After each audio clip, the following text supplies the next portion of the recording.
दौलत और अभिमान का नशा। मुंशी प्रेमचंद की कहानी। नशा सुनिए।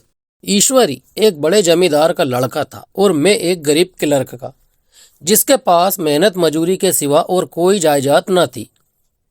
हम दोनों में परस्पर बहस होती रहती थी। मैं जमींदारी की बुराई करता, उन्हें हिंसक पशु और खून चूसने वाली जोक और वृक्षों की चोटी पर फूलने वाला बंजा कहता।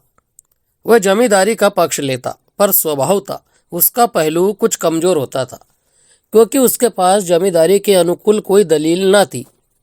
वह कहता है कि सभी मनुष्य बराबर नहीं होते हैं, छोटे बड़े हमेशा होते रहते हैं और होते रहेंगे। लचर दलील थी। किसी मानुषीय या नैतिक नियम से इस व्यवस्था का औचित्य सिद्ध करना कठिन था।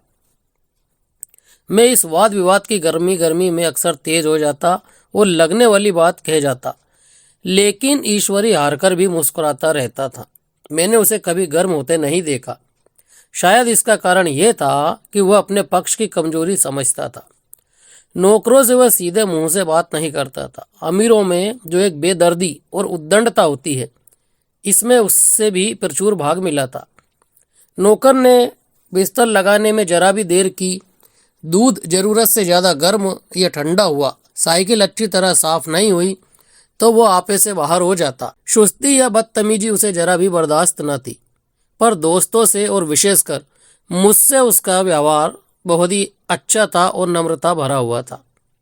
शायद उसकी जगह मैं होता तो मुझ में भी वही कठोरताएं पैदा हो जाती जो उसमें थी, क्योंकि मेरा लोक प्रेम सिद्धांतों पर नहीं, निजी दिशाओं पर टिका था। लेकिन वह मेरी जगह होकर भी शायद अमीर ही रहता, क्योंकि वह प्रकृति से ही विलासी और ऐश्वर्य प्रिय था। अब की दशहरे की छुट्टियों में मैंने निश्चय किया कि घर न जाऊंगा। मेरे पास किराए के लिए रुपये न थे और न घर वालों को तकलीफ देना चाहता था। मैं जानता हूँ वे मुझे जो कुछ भी देते हैं वे उनकी हैसियत से बहुत ज़्यादा है। उसके साथ ही परीक्षा का ख्याल था। अभी बहुत कुछ पढ़ना है। बोर्डिंग हाउस में भूत की तरह अकेले पड़े रहने को भी जीना चाहता था। इसीलिए जब ईश्वरी ने मुझे अपने घर का न्योता दिया तो मैं बिना आग्रह के राजी हो गया। ईश्वरी के साथ परीक्षा की तैयारी खूब हो जाएगी। वो अमीर होकर भी मेहनती और जहीन है। उसने इसके साथ ही कहा, लेकिन भाई एक बात का ख्याल रखना, वहाँ अगर जमींदारों की निंदा की तो मुआवला बिगड़ जाएगा और मेरे घर वालों को बुरा लगेगा। वह लोग तो आसामियों पर इसी दावे से शासन करते हैं कि ईश्वर ने आसामियों को उनकी सेवा के लिए ही पैदा किया है। आसामी भी यही समझता है। अगर उसे सुझा दिया जाए कि जमींदार और आसामी में कोई मौलिक भेद नहीं है तो जमींदारी का कहीं पता न लगे। मैंने कहा, तो क्या तुम समझते हो कि मैं वहां जाकर कुछ और हो जाऊंगा? हाँ, मैं तो यही समझता हूँ। तुम गलत समझते हो। ईश्वरी ने इसका कोई जवाब न दिया। कदाचित उसने इस मुआवले को मेरे विवेक पर छोड़ दिया, और बहुत अच्छा किया। अगर वह अपनी बात पर अड़ता तो मैं भी जिद पकड़ लेता। सेकंड क्लास तो क्या, मैंने कभी इंटर क्लास में भी सफ़र न किया था। अब की सेकंड क्लास में सफ़र का सौभाग्य प्राप्त हुआ। गाड़ी तो 9 बजे रात को आती थी, पर यात्रा के हर्ष में हम शाम को स्टेशन जा पहुंचे। कुछ देर इधर उधर सैर करने के बाद रिफ्रेशमेंट रूम में जाकर हम लोगों ने भोजन किया। मेरी वेशभूषा और रंग रूप से पार की खान सामों को यह पहचानने में देर न लगी कि मालिक कौन है और पिछलग्गू कौन। लेकिन न जाने क्यों मुझे उनकी गुस्ताखी बुरी लग रही थी। पैसे ईश्वरी की जेब से गए। शायद मेरे पिता को जो वेतन मिलता है उससे ज़्यादा इन खान सामों को इनाम इकराम में मिल जाता हूँ। एक अठन्नी तो चलते समय ईश्वर ही ने दे दी। फिर भी मैं उन सबों से उसी तत्परता और विनय की अपेक्षा करता था जिससे वे ईश्वरी की सेवा कर रहे थे। ईश्वरी के हुक्म पर सबके सब दौड़ते हैं, लेकिन मैं कोई चीज़ मांगता हूँ तो उतना उत्साह नहीं दिखाते। मुझे भोजन में कुछ स्वाद न मिला। ये भेद मेरे ध्यान को संपूर्ण रूप से अपनी ओर खींचे हुए था। गाड़ी आई, हम दोनों सवार हुए। खान सामो ने ईश्वरी को सलाम किया, मेरी ओर देखा भी नहीं। ईश्वरी ने कहा, कितने तमीज़दार हैं ये सब। एक हमारे नौकर हैं कि कोई काम करने का ढंग नहीं। मैंने खट्टे मन से कहा, इसी तरह अगर तुम अपने नौकरों को भी आने रोज इनाम दिया करो तो शायद इनसे ज़्यादा तमीज़दार हो जाएंगे। तो क्या तुम समझते हो ये सब केवल इनाम के लालच से इतना अदब करते हैं? जी नहीं, कदापि नहीं। तमीज़ और अदब तो इनके रक्त में मिल गया है। गाड़ी चली। डाक थी। प्रयाग से चली तो प्रतापगढ़ जाकर रुकी। एक आदमी ने हमारा कमरा खोला। मैं तुरंत चिल्ला उठा, दूसरा दर्जा है, सेकंड क्लास है। उस मुसाफिर ने डिब्बे के अंदर आकर मेरी ओर एक विचित्र उपेक्षा की दृष्टि से देखकर कहा, जी हाँ, सेवा कितना समझता है, और बीच वाले बर्थ पर बैठ गया। मुझे कितनी लज्जा आई कह नहीं सकता। भोर होते होते हम लोग मुरादाबाद पहुंचे। स्टेशन पर कई आदमी हमारा स्वागत करने के लिए खड़े थे। 2 भद्र पुरुष थे, 5 बेगार। बेगारों ने हमारा लगेज उठाया। दोनों भद्र पुरुष पीछे पीछे चले। एक मुसलमान था, रियासत अली, दूसरा ब्राह्मण था, राम हरक। दोनों ने मेरी ओर अपरिचित नेत्रों से देखा, मानो कह रहे हैं, तुम कौवे होकर हंस के साथ कैसे? रियासत अली ने ईश्वरी से पूछा, ये बाबू साहब क्या आपके साथ पढ़ते हैं? ईश्वरी ने जवाब दिया, हाँ, साथ पढ़ते भी हैं और साथ रहते भी हैं। यूँ कहिए कि आप ही की बदौलत में इलाहाबाद पड़ा हुआ हूँ, नहीं कब का लखनऊ चला आया होता। अब कि मैं इन्हें घसीट लाया। इनके घर से कई तार आ चुके थे, मगर मैंने इनकारी जवाब दिलवा दिए। आखिरी तार तो अर्जेंट था, जिसकी फीस 4 आने प्रति शब्द है, पर यहाँ से भी उसका जवाब इनकारी ही गया। दोनों सज्जनों ने मेरी ओर चकित नेत्रों से देखा, आतंकित हो जाने की चेष्टा करते जान पड़े। रियासत अली ने अर्धशंका के स्वर में कहा, लेकिन आप बड़े सादे लिबास में रहते हैं। ईश्वरी ने शंका निवारण की, महात्मा गांधी के भक्त हैं साहब, खद्दर के सिवा कुछ पहनते ही नहीं। पुराने सारे कपड़े जला डाले। यो कहो कि राजा है, 2.5 लाख सालाना की रियासत है, पर आपकी सूरत देखो तो मालूम होता है अभी अनाथालय से पकड़ कर आए हैं। राम हरक बोले, अमीरों का ऐसा स्वभाव बहुत कम देखने में आता है, कोई भांप ही नहीं सकता। रियासत अली ने समर्थन किया, आपने महाराजा चांगली को देखा होता तो दांतों तले उंगली दबाते। एक गाड़े की मिर्जई और चमरोदे जूते पहने बाजारों में घूमा करते थे। सुनते हैं एक बार बेगार में पकड़े गए थे और उन्हीं ने 10 लाख से कॉलेज खोल दिया। मैं मन कटा जा रहा था, पर न जाने क्या बात थी कि यह सफ़ेद झूठ उस वक्त मुझे हास्यास्पद न जान पड़ा। उसके प्रत्येक वाक्य के साथ मानो मैं उस कल्पित वैभव के समीप तर आता जाता था। मैं शहसवार नहीं हूँ, हाँ, लकड़पन में कई बार लद्दू घोड़ों पर सवार हुआ हूँ। यहाँ देखो तो कला रास घोड़े हमारे लिए तैयार खड़े थे। मेरी तो जान ही निकल गई। सवार तो हुआ, पर बोटियाँ काँप रही थी। मैंने चेहरे पर शिकन न पड़ने दिया। घोड़े को ईश्वरी के पीछे डाल दिया। कैरियत यह हुई कि ईश्वरी ने घोड़े को तेज न किया, वरना शायद मैं हाथ पैर तोड़ाकर लौटता। संभव है ईश्वरी ने समझ लिया हो कि ये कितने पानी में है। ईश्वरी का घर क्या था? किला था।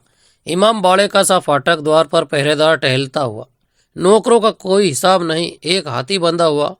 ईश्वरी ने अपने पिता, चाचा, ताऊ आदि सब से मेरा परिचय कराया, और उसी अतिशोक्ति के साथ।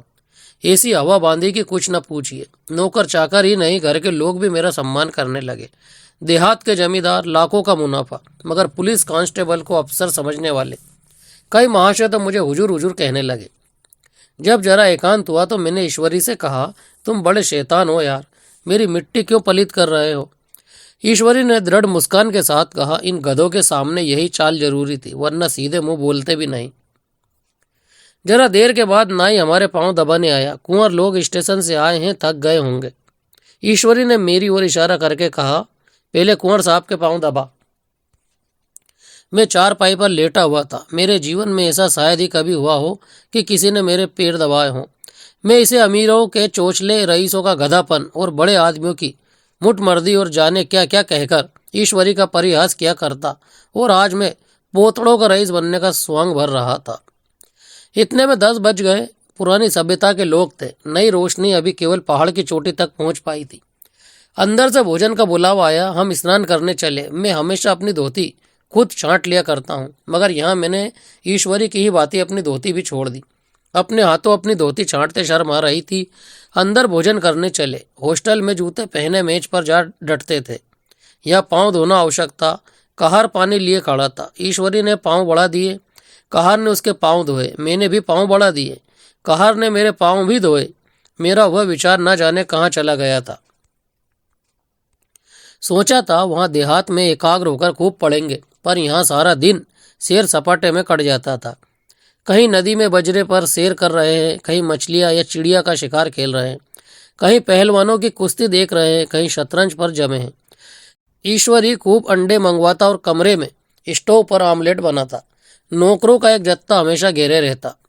अपने हाथ पांव हिलाने की कोई जरूरत नहीं, केवल जबान हिला देना काफ़ी है।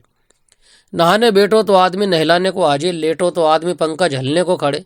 मैं महात्मा गांधी का कुंवर चेला मशहूर था। भीतर से बाहर तक मेरी धाक थी। नाश्ते में जरा भी देर ना होने पाए, कहीं कुंवर साहब नाराज ना हो जाए। बिछावन ठीक समय पर लग जाए। कुंवर साहब के सोने का समय आ गया। मैं ईश्वरी से भी ज़्यादा नाजुक दिमाग बन गया था या बनने पर मजबूर किया गया था। ईश्वरी अपने हाथ से बिस्तर बिछा ले, लेकिन कुंवर मेहमान अपने हाथों से कैसे अपना बिछावन बिछा सकते हैं? उनकी महानता में बट्टा लग जाएगा।